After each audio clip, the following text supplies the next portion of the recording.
사도신경으로 우리들의 신앙을 고백드리겠습니다.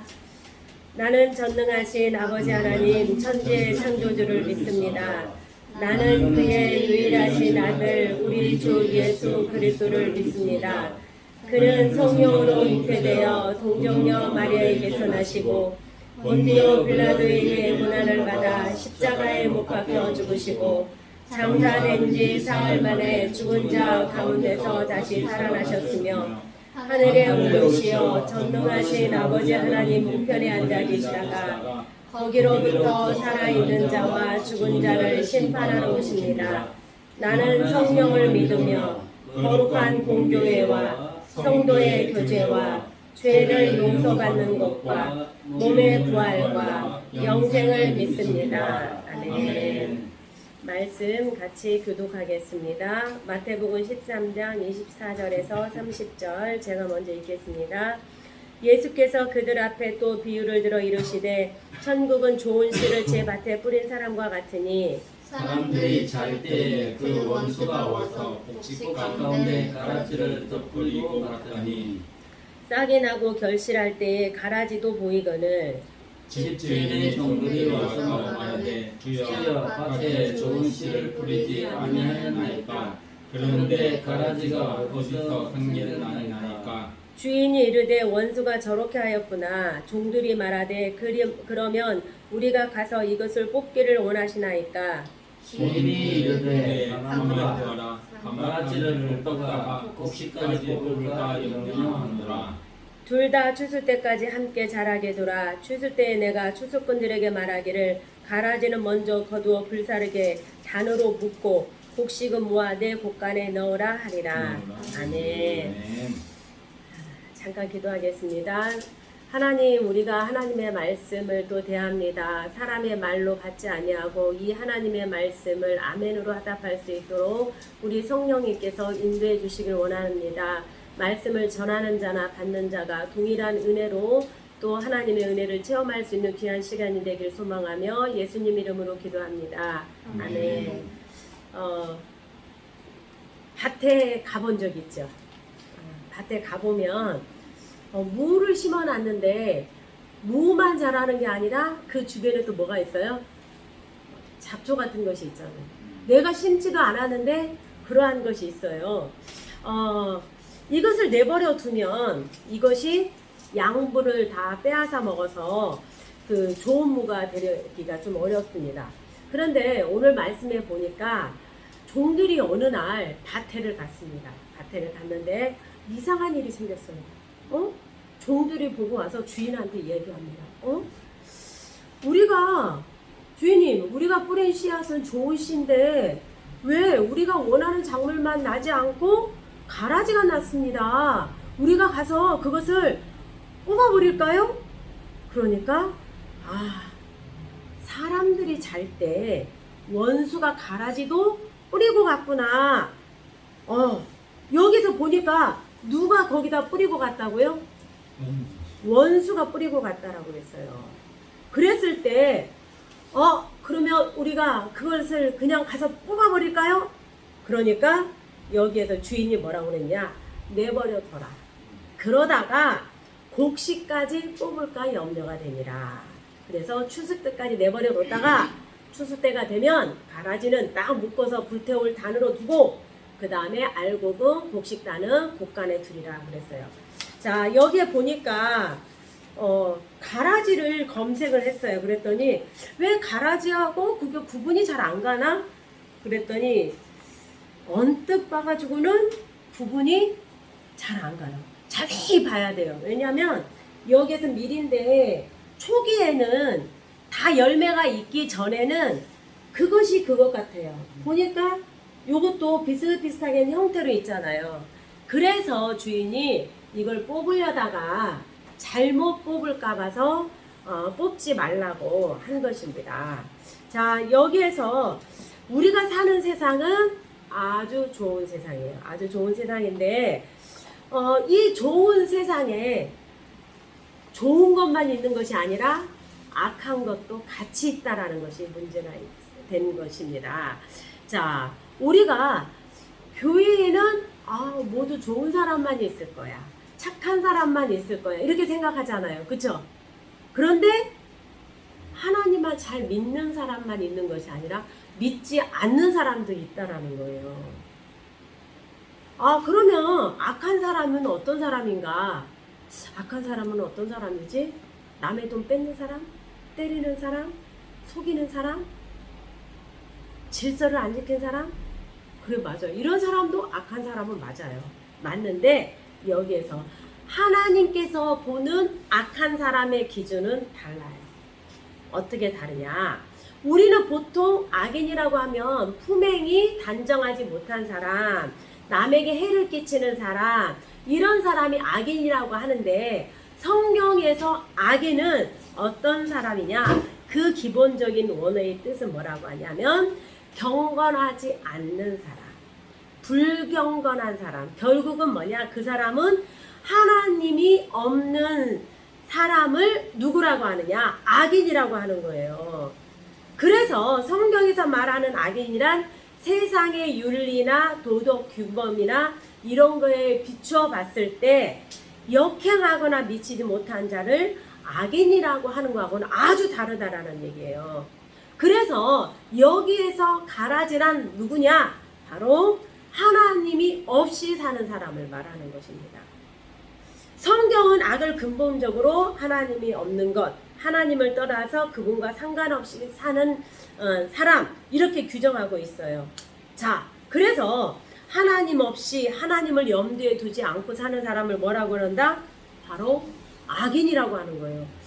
아니, 조금 너무한 거 아닌가?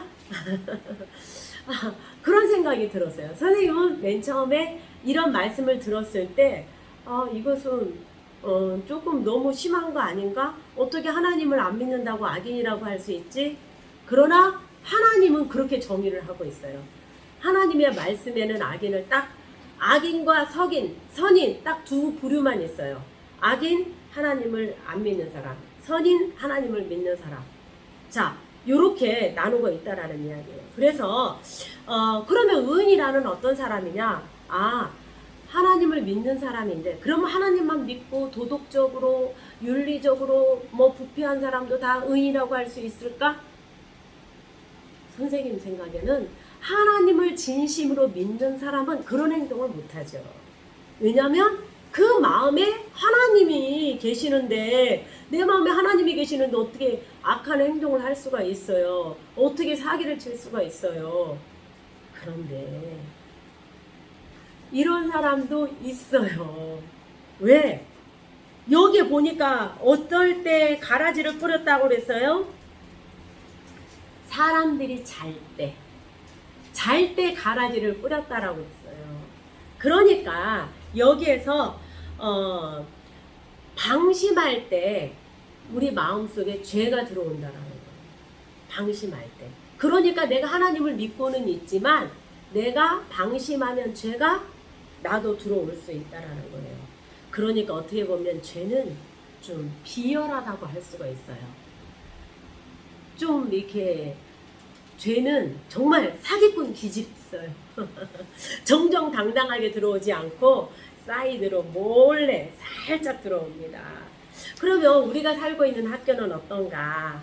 어린아이들과 청소년들이 모이는 곳이지만 그곳에도 불신자도 있어요. 믿는 자도 있어요. 믿는다고 교회는 나가지만 그 마음에 하나님이 없는 사람도 있어요. 그런데 또 세상 밖을 나오면, 학교 밖으로 나오면 어때요? 더 많아요. 그래서 정말 무서워요. 선생님도 딸을 키우고 있는데 밤에 늦게 들어오면 무서워요. 걱정이 돼요. 자, 이렇게 그럼 이런 세상 속에서 우리는 어떻게 마음 편하게 살 수 있을까? 우리는 겉모습만 보고는 사람이 악한지 착한지 우리가 알 수가 없어요. 그러면 쉽게 우리가 판단할 수 없는데, 자, 어떻게 할 수 있을까? 자, 이러한 세상 속에서 하나님을 믿지 않는 사람과 우리가 같이 살아가는데, 그러면 내가 사기를 당할 때도 있고 힘들 때도 있는데, 그럼 이런 세상 속에 왜 하나님은 이러한 악인을 만들어 놨을까? 이런 생각이 들 수도 있잖아요. 근데 로마서 5장 보면은 5장 3, 4절에 보면 우리가 환난 중에도 즐거워하나니 이는 환난은 인내를, 인내는 연단을, 연단은 소망을 이루는 줄 알미로다. 소망이 우리를 부끄럽게 하지 아니하면 우리에게 주신 성령으로 말미암아 하나님의 사랑이 우리 마음에 부음바 되니. 자, 불신자들 속에서, 악한 자들 속에서 우리가 환난을 당하나 기뻐하면서 살 수 있는 은혜를 주셨습니다. 왜? 그러한 인내를 통해서 어디를 보게? 그래, 사람을 보면 희망이 없어. 이 세상은 잠시 잠깐이야. 우리가 살 곳은 저 하늘나라, 하나님 나라야. 그러니까 우리는 저 하늘나라에 소망을 두고 살아야지. 이런 마음이 더 깊어진다라는 얘기예요. 그래서 우리는 이러한 그 죄된 인간을 구원하기 위해서, 그래, 맞아, 우리 완벽한 인간은 없어. 그러기 때문에 바로 예수님이 이 땅에 오신 거지. 나와 같이 경건하지 못한 자를 위해서 예수님께서 십자가에서 죽은 것이지. 자, 세상은 참 아름다워요. 그쵸? 세상에 하나님이 만들어 놓은 세상은 아름다워요. 그런데 여기에는 좋은 씨앗만 자라는 것이 아니라 나쁜 씨도 자란다.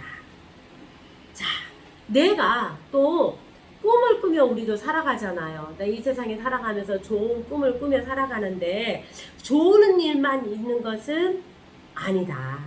내 꿈을 방해하는 가라지 같은 그러한 일들도 함께 일어나고 있다. 우리가 이 세상을 살아가는 동안에는 이러한 가라지 같은 사람들, 가라지와 같은 일들이 멈춰지지는 않아요. 멈춰지는 일은 언제냐? 천국 가면 없어져요. 그때까지는 우리가 잘 견디며 살아가야 되는데, 그때 내 곁에 가라지와 같은 사람이 있다고 해서 내 힘으로 못됐어 해가지고 막 처단하려고 하면은 오히려 더 부작용이 나요. 그럴 때 오늘 주인이 뭐라고 그랬어요? 내버려둬라. 때가 되면 가라지와 알곡을 딱 나눠서 태워버린다고 그랬잖아요. 가라지는 그렇듯이 나는 하나님께 기도하면 돼요. 하나님, 저 사람이 가라지 같아요. 제가 못 견디겠어요. 하나님, 저 사람을 어디다 좀 옮겨주시든지 변화를 시켜주시든지 어떻게 좀 해주세요. 아니면 내 마음이 저 사람을 사랑할 수 있도록 품어주시든지, 이렇게 하면 하나님이 방법을 바꿔주세요. 내 마음을 정말 한없는 천사와 같은 마음으로 바꿔주시든지, 아니면 이 사람이 어디로 딴 곳으로 가버리든지, 아니면 이 사람이 변화를 받든지. 그래서 내가 먼저 이러한 일이 있을 때 하나님께 기도하면 하나님은 반드시 들어주십니다. 자, 그래서 우리가 세상이 아무리 좋은 곳이라도 이곳에는 가라지가 있다. 진정한 천국은 이 세상이 아니라 하나님 나라다. 정말 때로는 우리가 살아가면서 정말 천국에 있는 것 같아. 이대로 멈췄으면 좋겠어. 이런 세상에 살고 싶어. 이러지만 그것은 잠깐이에요. 영원한 천국은 없어요. 하나님 나라밖에. 그래서 우리가 하나님 나라를 진정으로 사랑하며, 또 나에게 여러 가지 가라지와 같은 연단이 올 때 하나님이 나를 훈련하시는구나. 감사합니다. 이렇게 받아서 정말 주변에 선한 영향력을 끼치는 우리가 되기를 바랍니다. 아멘. 주기도문으로 예배 마치겠습니다. 하늘에 계신 우리 아버지, 아버지의 이름을 거룩하게 하시며 아버지의 나라가 오게 하시며 아버지의 뜻이 하늘에서와 같이 땅에서도 이루어지게 하소서. 오늘 우리에게 일용할 양식을 주시고 우리가 우리에게 잘못한 사람을 용서하여 준 것 같이 우리 죄를 용서하여 주시고 우리를 시험에 빠지지 않게 하시고 악에서 구하소서. 나라와 권능과 영광이 영원히 아버지의 것입니다. 아멘.